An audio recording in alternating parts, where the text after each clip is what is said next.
আমার মৃত্যুর খবর শুনে করবে লোকজন ভিড়,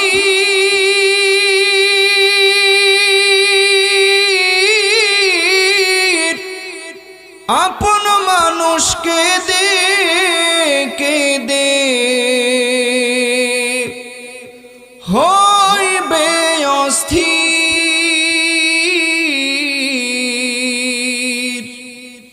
হইবে অস্থির।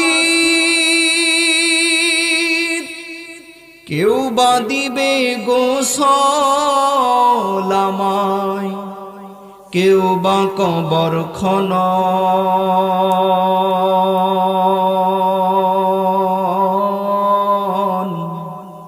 মরার পরে কেউ থাকবে না তো আপন, মরার পরে কেউ থাকবে না তো আপন।